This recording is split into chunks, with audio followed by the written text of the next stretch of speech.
l'émission Basics with Beth et nous prenons vraiment beaucoup de plaisir ensemble à nous approprier les bases de la Bible. Depuis plusieurs épisodes, je vous emmène à travers tout un processus où, à l'échelle mondiale, nous plongeons dans la Bible et apprenons véritablement les fondamentaux en enracinant profondément notre vie dans la parole de Dieu et en construisant une fondation solide. Tout ce dont vous avez besoin, c'est votre Bible et un carnet pour prendre des notes et vraiment plonger avec nous, d'accord? Mais si vous souhaitez parcourir le livre un peu comme nous le faisons, il s'agit de ce livre « Getting a Grip on the Basics ». C'est un livre que j'ai écrit il y a plus de 30 ans et en 1989, j'en ai rédigé la toute première version. Il a été publié toutes ces années et Dieu a jugé bon de le bénir. Et des gens l'ont maintenant traduit dans plus de 15, 18, voire 20 langues à travers le monde. Avec tout cela, nous allons plonger dans la façon de développer notre relation avec le Seigneur. Dans notre dernier épisode, nous avons parlé de faire la connaissance de Dieu le Père, de Dieu le Fils, de Dieu le Saint-Esprit, de la divinité de manière personnelle. Connaître Dieu comme votre Père, connaître Jésus comme votre Seigneur, votre Sauveur, votre Guérisseur, votre Rédempteur, puis connaître le Saint-Esprit comme votre consolateur, votre conseiller, votre guide, votre aide. Il y a tellement de façons d'apprendre à connaître le Seigneur. Maintenant, j'aimerais aborder cette idée. Comment cherche-t-on le Seigneur? Vous savez, c'est une chose de connaître des choses sur Dieu, mais comment le connaît-on personnellement? Et cela vient vraiment en cherchant, et la Bible en parle beaucoup. Bien sûr, Jésus en a beaucoup parlé. Dans l'Ancien Testament, on retrouve le même principe. Cette idée que lorsque nous cherchons le Seigneur, il se laisse trouver par nous. Alors, avant d'aller plus loin, je voudrais vous montrer une démonstration, un petit exemple. C'est une aide visuelle et ça aide vraiment. Cela va nous aider encore une fois à comprendre comment nous nous rapportons à Dieu le Père, Dieu le Fils, Dieu le Saint-Esprit. Je vais donc débarrasser mon bureau et vous montrer une petite illustration amusante pour bien faire passer le message, d'accord? Alors, restez avec moi. Comme vous pouvez le voir, nous avons vidé le bureau. Et maintenant, je voudrais vous montrer cette illustration pour vraiment illustrer notre relation avec Dieu le Père, Dieu le Fils, Dieu le Saint-Esprit. Je vais utiliser des tasses à espresso, d'accord, pour représenter cela. Je sais bien que Dieu, Jésus et le Saint-Esprit ne sont pas des tasses à espresso. C'est juste une illustration. C'est le mieux que nous puissions faire. C'est coloré, je pense que vous comprendrez l'idée. Laissez-moi vous expliquer, nous détaillerons au fur et à mesure. Très bien, Dieu le Père, où se trouve-t-il? La Bible nous dit que Dieu est assis sur son trône dans les cieux, n'est-ce pas? Son trône de grâce, et nous pouvons nous approcher avec assurance du trône de la grâce par Jésus pour entrer en relation avec le Père. Il est assis sur son trône de grâce dans les cieux. Maintenant, où la Bible nous dit-elle que Jésus se trouve? La Bible dit que Jésus, ressuscité d'entre les morts après la croix, a été élevé, a reçu un nom au-dessus de tout nom et qu'il est assis à la droite du Père. D'accord? Voilà où nous en sommes. Encore une fois, je répète pour ceux qui viennent de nous rejoindre, nous savons bien que Dieu n'est pas une tasse à espresso, d'accord? C'est juste une illustration. Très bien. Dieu le Père, Jésus le Fils, assis à sa droite et ensuite le Saint-Esprit. Où la Bible nous dit-elle que se trouve le Saint-Esprit? La Bible dit que Jésus a affirmé que le Saint-Esprit serait envoyé vers nous et se trouverait sur la terre. D'accord? Je vais m'assurer que vous puissiez tous bien voir cela. Dieu le Père, Jésus, le Saint-Esprit sur la terre. Et où sommes-nous, vous et moi? Ceci nous représente, nous les humains. Où sommes-nous situés? Nous sommes sur la terre. D'accord, ça a du sens? Alors, laissez-moi vous lire ce que la Bible dit à ce sujet. Jésus a dit des choses vraiment essentielles et précises concernant notre relation avec la divinité. Jésus a dit, Jean 16, 12, 15, « Ceci provient de la version amplifiée classique. Il a dit, « J'ai encore beaucoup de choses à vous dire, à ses disciples et à nous, mais vous ne pouvez pas les porter maintenant, ni les assumer, ni les comprendre. Mais lorsque lui, le Saint-Esprit, l'Esprit de vérité, l'Esprit qui donne la vérité, viendra. Il vous guidera dans toute la vérité entière et complète, car il ne parlera pas de lui-même ou de sa propre autorité, mais il vous dira tout ce qu'il entend du Père. Il transmettra le message qui lui a été donné, et il vous annoncera également, et vous déclarera les choses à venir, ce qui doit arriver dans le futur. Il me rendra honneur, dit Jésus, et me glorifiera, parce qu'il prendra de ce qui est à moi, recevra, puisera dans ce qui m'appartient, et le révélera, le déclarera, le dévoilera, et le transmettra à vous. Tout ce que le Père possède est à moi, dit Jésus. C'est ce que je voulais dire lorsque j'ai dit que lui, l'Esprit, prendra ce qui est à moi et le révélera, le déclarera, le dévoilera et le transmettra à vous. Avez-vous vu cela? Avez-vous vu ce mouvement? Le Père, le Fils, le Saint-Esprit, et puis le Saint-Esprit, comme je l'ai dit, n'est pas seulement avec nous, il est en nous. Quelle belle illustration! Je sais qu'il n'est pas une tasse à café, mais quelle belle illustration de cette relation que toi et moi pouvons avoir avec le Saint-Esprit, apprendre à le connaître vraiment avec Jésus, apprendre à le connaître vraiment et avec le Père. Bon, maintenant, je vais passer à une autre petite illustration. Alors, soyez indulgents. Je vais glisser quelques éléments. Ça va? Et ensuite, on va mettre ceci bien en évidence, juste ici. D'accord. Ceci nous représente, mais la Bible nous décrit, toi et moi, comme un être composé de 3 parties, esprit, âme et corps. 1 Thessaloniciens 5, 23. Nous sommes un esprit. Nous avons une âme. Voici notre âme. Et nous vivons dans un corps, notre combinaison terrestre, notre véhicule légal pour être sur terre. Nous sommes un esprit. Nous avons une âme. Nous vivons dans un corps.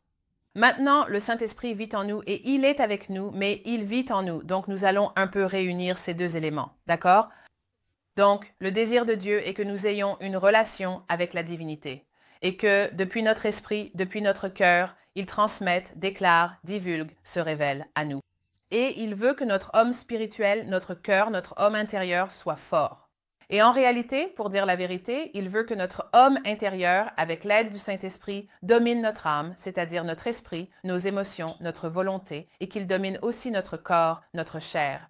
Mais voyez-vous, beaucoup d'entre nous, moi y compris, beaucoup d'entre nous, en grandissant, étions dominés par notre chair, par nos appétits. Tout ce que notre chair voulait faire, c'est ce que notre chair faisait. Si on voulait manger un paquet de Doritos à 3 heures du matin, c'est ce qu'on faisait. Si on voulait boire, faire la fête, se droguer, courir partout et coucher avec toutes sortes de personnes, on faisait tout ce qu'on voulait parce que notre chair dominait. Ou alors, il est possible que ce soit notre âme qui nous dominait. Il est possible que nous ayons vécu une grande partie de notre vie en laissant nos émotions, le drame et toute l'hystérie dominer notre existence, ou bien la dépression ou la honte. Je veux dire, toutes sortes de choses relevant du domaine émotionnel ou du domaine mental. Peut-être étions-nous très analytiques, très logiques, et si quelque chose ne faisait pas sens logiquement, nous ne l'autorisions pas dans notre vie parce que nous étions tellement dominés par l'intellect, par notre esprit. Maintenant, notre corps physique est une bonne chose. Notre intellect, nos émotions, ce sont de bonnes choses. Notre volonté. Vous savez, certaines personnes ont une volonté très forte, d'autres une volonté très faible. Et si nous laissons une volonté faible ou une volonté forte nous dominer, ce n'est pas ainsi que Dieu l'a conçu. Toutes ces choses sont bonnes lorsqu'elles sont soumises à notre homme spirituel, à notre cœur. Vous voyez cela? Voyez-vous cette petite illustration? Laissez-moi faire ceci. Nous sommes esprit, âme et corps. Et une fois que vous devenez un chrétien né de nouveau, que votre esprit est vivant pour Dieu et que le Saint-Esprit vit en nous, alors là, nous avons la majorité de notre côté. Dieu soit loué, le Saint-Esprit nous aide, il nous fortifie. Nous marchons avec Dieu afin que notre esprit, notre homme intérieur, dise à notre âme et à notre corps quoi faire. Tout se met en ordre, s'aligne avec la volonté de Dieu, les desseins de Dieu, parce que le Saint-Esprit nous guide de l'intérieur vers l'extérieur. Vous voyez cela? Mais voyez-vous aussi que, franchement, beaucoup d'entre nous, et même parfois en tant que chrétiens, nous passons beaucoup de temps à laisser notre chair, notre corps et notre âme prendre le contrôle, tout dicter, et c'est ce qui explique la vie chrétienne en montagne russe. Mais ce que Dieu veut, c'est, comme nous l'avons dit, une vie chrétienne cohérente et en constante progression, et la façon d'y parvenir, c'est ici même. Toi et moi, dans une relation avec le Saint-Esprit, avec Jésus, avec Dieu le Père, franchement, ça va juste... C'est tellement simple, je sais, mais cela va vraiment te préparer à vivre cette vie chrétienne victorieuse et fructueuse que Dieu a prévue pour toi. Tu vois ce que je veux dire? J'espère bien. Bon, maintenant, laisse-moi ranger mon bureau une fois de plus et on va reprendre notre leçon, d'accord? Alors, est-ce que toute cette illustration était claire? Tu l'as eue? Nous allons maintenant voir comment chercher le Seigneur pour mieux connaître Dieu le Père, Dieu le Fils et Dieu le Saint-Esprit. D'accord? Alors, regardons plusieurs versets bibliques et plongeons dans cette base. Commençons par Matthieu 6, 33. Bien sûr, c'est un verset très connu pour beaucoup de gens, mais parlons-en un instant. Jésus a dit, « Cherchez d'abord le royaume de Dieu et sa justice, et toutes ces choses vous seront données en plus. » Et il avait décrit Dans toute cette histoire, il avait expliqué, vous savez, regardez les lys des champs comme ils poussent si magnifiquement, et regardez les oiseaux du ciel, et votre Père céleste les nourrit. Et Salomon, dans toute sa gloire, n'a-t-il pas été mieux vêtu qu'eux? Et pourtant, votre Père céleste prend bien soin d'eux et les nourrit. Et juste après cela, Jésus a dit, cherchez d'abord le royaume de Dieu et sa justice. Cherchez Dieu, il prendra soin de vous, tout comme il le fait pour les lys et les oiseaux. Et il y a quelque chose là-dedans, vous voyez? C'est un principe que nous allons voir. Quand nous mettons Dieu en premier, quand nous cherchons le Seigneur, il se laisse trouver par nous. Et Jésus a dit, maintenant, c'est intéressant. Jésus n'a pas dit « cherchez seulement Dieu ». Il sait que vous avez des enfants, un mari, une vie, donc il sait que vous avez des responsabilités, mais il a dit « cherchez d'abord son royaume et sa justice, et tout le reste dont vous et moi avons besoin vous sera donné en plus ». Je ne sais pas comment cela fonctionne, ni comment Dieu calcule, mais ça vous est déjà arrivé? Que vous ayez la journée la plus chargée qui soit, vous vous dites « Je n'ai pas le temps de passer du temps avec le Seigneur aujourd'hui ». Vous sautez ce moment. Ce jour-là, n'avez-vous pas l'impression que votre temps s'évapore et n'est pas optimisé comme avant? Et puis, les jours où la journée est tout aussi chargée, avec autant de choses à faire, mais que vous prenez quand même le temps de passer un moment avec le Seigneur, de le chercher pour obtenir de la sagesse et de l'écouter pour cette journée, avez-vous remarqué que, d'une manière ou d'une autre, ces jours-là, il ralentit l'horloge? D'une manière ou d'une autre, il fait en sorte que les pièces du puzzle s'assemblent et que tout semble mieux fonctionner, parce qu'il ajoute à notre vie tout ce dont toi et moi avons besoin lorsque nous le cherchons. C'est un principe, c'est la vérité. Donc c'est ainsi que nous apprenons à le connaître, premièrement en le cherchant. Regardons maintenant cette histoire dans Luc chapitre 10, une histoire vraiment familière, très connue, Marthe et Marie. Regardons cela de plus près. Donc, dans Luc 10, il arriva, comme ils étaient en chemin, qu'il entra dans un village, et une femme nommée Marthe le reçut dans sa maison. Elle avait une sœur appelée Marie, qui s'étant assise aux pieds de Jésus, écoutait sa parole. Mais Marthe était distraite par les nombreux services. C'est ça. Marthe était distraite. Elle était occupée à faire tout un tas de choses. Elle ressemble à beaucoup d'entre nous dans cette culture, n'est-ce pas? Nous sommes occupés, tant de choses à faire, tant de sollicitations. C'est le cas pour nous tous. Les enfants, le travail, l'entretien de la maison. Vous voyez? Toutes sortes de listes de choses à faire, courses, payer les factures. Je veux dire, il y a beaucoup de choses. L'ère de l'information, Internet, cette explosion de connaissances, tant de choses qui nous arrivent, tout comme à l'époque. Le contexte est un peu différent, mais le principe reste très similaire. Et elle était distraite par tout ce service. Et alors, que s'est-il passé? Eh bien, elle avait une sœur nommée Marie, et elle a dit à Jésus, « Seigneur, cela ne te fait-il rien que ma sœur Marie m'ait laissée seule pour servir? Dis-lui donc de m'aider. » Et il lui répondit, « Marthe, Marthe, tu t'inquiètes et tu t'agites pour beaucoup de choses, mais une seule est nécessaire. Marie a choisi la bonne part qui ne lui sera pas enlevée. » C'est cette histoire que toi et moi devons vraiment saisir, et nous en avons déjà parlé, mais juste pour te le rappeler, ne sois pas une Marthe, sois une Marie. Mais le Seigneur comprend que Marthe a des choses à faire. Marthe a des endroits où aller. Marthe a des gens à voir, tout comme toi et moi. Mais sois d'abord Marie. Marie a choisi de s'asseoir aux pieds de Jésus et de l'écouter, d'entendre ses paroles, et Jésus a dit « Écoute, Marthe, une seule chose est nécessaire. Il y a beaucoup de choses sur ta liste de tâches, mais en réalité, une seule est nécessaire. Une seule chose est indispensable. Une seule chose va te permettre de voir les désirs de ton cœur s'accomplir, Marthe. Et ce n'est pas de cocher toutes les cases de ta liste, ce n'est pas ça. La seule chose, c'est de passer du temps avec moi, de t'asseoir à mes pieds. La clé. Marie a dû le choisir. De quoi parlons-nous? Nous parlons d'apprendre à connaître Dieu le Père, Dieu le Fils, Dieu le Saint-Esprit. Et voilà le point. Nous devons le choisir. C'est la seule chose qui soit indispensable et j'en suis coupable tout comme vous. Tellement de sollicitations, tellement de choses nous tirent dans tous les sens et on se dit « Oh, je lirai ma Bible un peu plus demain parce que je suis trop fatigué ce soir. » Puis le lendemain passe et c'est tellement facile. C'est facile de ne pas le choisir, facile de laisser d'autres choses. Oh, un autre épisode de ma série préférée. Oh, encore quelque chose sur Netflix. Et c'est tout simplement facile de ne pas le choisir. Alors, l'encouragement, le conseil de base, c'est qu'il faut le choisir.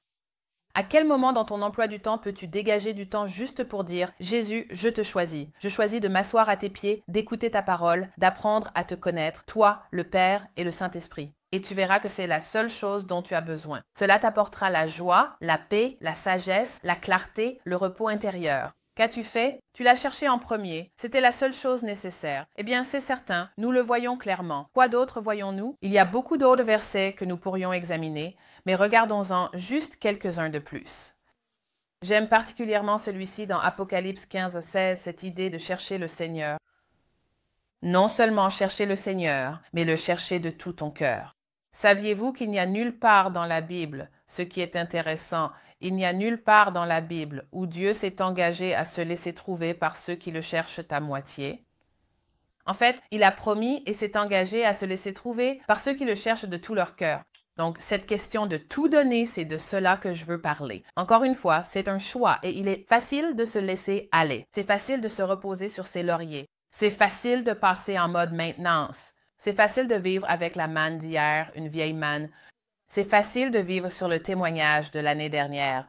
Mais il y a quelque chose dans le fait de se réveiller soi-même et de dire « Dieu, je vais te chercher. Je choisis de te chercher de tout mon cœur. Je m'engage totalement avec mon cœur. » Apocalypse 3, 15, 16. Jésus a dit « Je connais tes œuvres, que tu n'es ni froid ni bouillant. Je voudrais que tu sois froid ou bouillant. Ainsi, parce que tu es tiède et que tu n'es ni froid ni bouillant, je vais te vomir de ma bouche. » Eh bien, j'ai déjà partagé mon témoignage à propos de ce verset, mais le principe ici et la façon dont Dieu me l'a révélé il y a longtemps, c'est qu'il préfère que tu sois bouillant pour lui, totalement engagé à 100%, le cherchant de tout ton cœur, ou alors froid, c'est-à-dire pas du tout intéressé. Mais il n'aime vraiment pas, et c'est au point que cela le rend presque malade, lorsque toi et moi sommes tièdes. On est juste à moitié engagé. Je veux dire, il n'y a rien de pire, n'est-ce pas, que du lait tiède, du thé tiède? Franchement, c'est juste Burke. C'est ce qu'il dit. Burke, je ne veux pas de ça. Je ne veux pas que tu sois tiède. Je veux une relation dynamique avec toi. Alors sois bouillant pour moi. Cherche-moi de tout ton cœur. Que voit-on dans Jérémie 29, 13? Même principe. Il a dit ici, vous me chercherez et vous me trouverez, si vous me cherchez de tout votre cœur. Alors, sachez-le simplement. J'espère vraiment que la leçon d'aujourd'hui vous motive à vous dire « Oui, je vais passer du temps avec le Seigneur. Je vais aller dans mon lieu de prière. Je vais faire un tour en voiture. Je vais aller marcher et parler avec le Seigneur, et cela de tout mon cœur. » Vous voyez ce que je veux dire? Écoutez, parlez au Seigneur de tout votre cœur. Ouvrez simplement votre cœur au Seigneur et allez dans cette direction avec Dieu. Et vraiment, il aime cela. Il répondra ainsi. Et il dit « Si tu me cherches de tout ton cœur, tu me trouveras. » C'est génial, non? Vous trouvez le Seigneur. Vous trouvez ce que vous cherchez. Avez-vous déjà perdu quelque chose, de l'argent, votre permis de conduire, un document important ou même un enfant? Avez-vous déjà perdu un enfant dans un magasin? Oh là là, nous avons perdu un de nos enfants une fois dans un magasin, Annie. Nous avons perdu Annie dans le magasin. À la caisse, je demandais aux enfants « Où est Annie ?» Ils répondaient « Je ne sais pas ». Et j'étais là. Je me fichais complètement de qui était autour de moi. Je me fichais de qui pouvait m'entendre. J'ai commencé à crier de tout mon cœur, de toutes mes forces. « Annie! Annie! » Je veux dire, je criais vraiment à plein poumon. Pourquoi? Parce que je cherchais un enfant perdu de tout mon cœur. Vous voyez ce que je veux dire? Je n'ai pas dit « Annie? Oh, tant pis, on ne la trouve pas. Rentrons à la maison. » C'était hors de question. Il y avait une vraie sincérité, un engagement total. C'est ce que le Seigneur dit. « Cherchez-moi tous, de tout votre cœur. Vous me trouverez. C'est génial. » Nous avons retrouvé Annie en cherchant et savez-vous à quel point nous étions heureux? Vraiment heureux. Et nous avons trouvé ce que nous cherchions.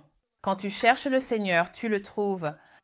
Matthieu 5, 6. Heureux ceux qui ont faim et soif de la justice, car ils seront rassasiés. Écoutez, voilà ce qu'il en est, d'accord? Juste une petite parenthèse. Heureux ceux qui ont faim et soif. Maintenant, pensez à un moment de votre vie où vous aviez vraiment faim. Peut-être que vous n'aviez pas mangé depuis un moment, qu'un long moment s'était écoulé entre le petit déjeuner et le déjeuner, ou que vous aviez sauté le déjeuner et que c'est l'heure du dîner et vous êtes affamé. Vous connaissez cette sensation? Du genre, j'ai faim. Peut-être que ça fait quelques jours. Peut-être que vous jeûniez et que maintenant vous avez vraiment faim. Vous avez faim. Quand vous avez faim, qu'est-ce qu'il vous faut pour être rassasié? Eh bien, il va falloir beaucoup de nourriture. Si vous êtes affamé, si vous avez faim, ce n'est pas un seul petit biscuit salé qui va suffire, n'est-ce pas? Non, il vous faut un steak, des pommes de terre, des carottes, une très bonne salade et un gros dessert. Il vous faut une grande assiette bien remplie pour satisfaire la faim. C'est pareil avec la soif. Avez-vous déjà eu soif? Avez-vous déjà couru une course ou été assis dehors par forte chaleur ou fait une randonnée dans le désert? Et waouh, vos lèvres sont desséchées? Vous voulez juste de l'eau. Je veux de l'eau, j'ai soif. Donne-moi un Gatorade, donne-moi quelque chose à boire. Quand vous avez soif, qu'est-ce qu'il faut pour étancher cette soif? Il faut beaucoup d'eau, un gallon d'eau, plusieurs bouteilles de Gatorade, n'est-ce pas? Je veux dire, tu as soif. D'accord, voici le principe spirituel. Il a dit que si tu as faim et soif, tu seras rassasié, tu seras satisfait. Et voici une petite nuance. Nous serons satisfaits dans la mesure où nous avons soif et faim. Donc, si tu as vraiment très soif et très faim, il faudra beaucoup pour te satisfaire. Beaucoup de Dieu, beaucoup de sa parole. Tu as tellement faim de plus de lui, de beaucoup de lui, c'est-à-dire, mec, j'ai envie de lire ma Bible, j'ai envie de prier, j'ai envie d'écouter des CD de louanges, j'ai envie d'aller à l'église et d'adorer le Seigneur. J'ai faim, j'ai soif. Il faudra beaucoup pour me satisfaire et le Seigneur aime ça. Si tu dis, oh, je n'ai pas besoin de grand-chose. Je veux dire, si je vais à l'église une fois par an, ça me suffit. Si je lis ma Bible une fois par mois, c'est largement assez. Si j'écoute un chant de louange par semaine, ça va. Ce que tu es en train de dire, c'est, je n'ai pas très soif, je n'ai pas très faim. Et dans la mesure où nous avons faim, dans la mesure où nous avons soif, Jésus a promis, vous serez rassasiés. De quoi parlons-nous? Nous parlons de développer une relation avec le Seigneur, Dieu le Père, Dieu le Fils, Dieu le Saint-Esprit. Peux-tu voir, en fait, tout ce concept de chercher le Seigneur de tout ton cœur, d'avoir soif, d'avoir faim? Peux-tu voir l'importance de cela? Et j'espère que la leçon d'aujourd'hui t'encourage à te dire, d'accord, ce soir, je vais passer un peu de temps à lire ma Bible, à écouter ma Bible sur mon téléphone. Je veux dire, il y a tellement d'applications, tu peux écouter ta Bible. Tu peux écouter la Bible pendant des heures et cela rassasie. Et Dieu se révèle à nous pendant que nous le faisons, d'accord? Maintenant, terminons en regardant rapidement quelques autres choses. Laisse-moi partager ce verset. J'aime cela. C'est dans 2 Chroniques 16, 9. Le Seigneur a dit ceci. « Car les yeux du Seigneur parcourent toute la terre pour montrer sa puissance en faveur de ceux dont le cœur lui est fidèle. » Une version dit « entièrement dévoué à lui ». Et ensuite, il y a d'autres choses qui sont dites. Donc, le point de ce verset en particulier, c'est que les yeux du Seigneur parcourent toute la terre. Imagine ça. Peu importe d'où tu regardes cette émission, dans n'importe quelle partie du monde, les yeux du Seigneur parcourent toute la terre. Il est en train de te chercher. Qui cherche-t-il? Pour manifester sa puissance en faveur de ceux qui lui sont entièrement dévoués, qui le cherchent de tout leur cœur. Moi, je ne sais pas pour toi, mais je veux que les yeux de Dieu me trouvent. Pas toi? Alors, quel est le secret? Cherche le Seigneur. Il est en train de te chercher. D'accord, encore un verset. Hébreux 11, 6. Écoute ceci. Or, sans la foi, il est impossible de lui être agréable, car il faut que celui qui s'approche de Dieu croie que Dieu existe et qu'il récompense ceux qui le cherchent avec diligence. Il y a tellement de choses dans ce verset, mais ce que je veux souligner pour l'instant, c'est que Dieu récompense ceux qui le cherchent avec diligence. Alors, dans ce chapitre, nous allons nous familiariser avec les bases. Les bases de quoi? Des bases pour développer notre relation avec le Seigneur, Dieu le Père, Dieu le Fils, Dieu le Saint-Esprit. Nous savons que si nous cherchons le Seigneur avec tout notre cœur, il se laissera trouver par nous et il récompense ceux qui le cherchent avec diligence. Donc les bases, j'espère que vous commencez à les saisir, que cela vous encourage, que vous soyez un nouveau chrétien, un jeune chrétien ou un croyant expérimenté. J'espère que nous sommes tous encouragés et aussi au point de vouloir aider d'autres personnes à leur tour à comprendre les bases, d'accord? Alors, j'ai hâte de vous retrouver dans notre prochain épisode de Basics with Beth TV. Merci beaucoup d'avoir écouté le message d'aujourd'hui. J'espère que vous avez été encouragés. N'oubliez pas d'appuyer sur le bouton « Suivre » pour pouvoir profiter de tous les fondamentaux bibliques tout au long de la semaine et rester encouragé dans votre foi. Et n'oubliez pas de partager ces messages avec vos amis. Si vous souhaitez obtenir plus d'informations sur notre ministère, vous pouvez toujours aller sur thebasicswithbeth.com. C'est thebasicswithbeth.com. Ça a été un plaisir d'être avec vous et j'ai hâte de vous retrouver la prochaine fois, ici même sur pray.com.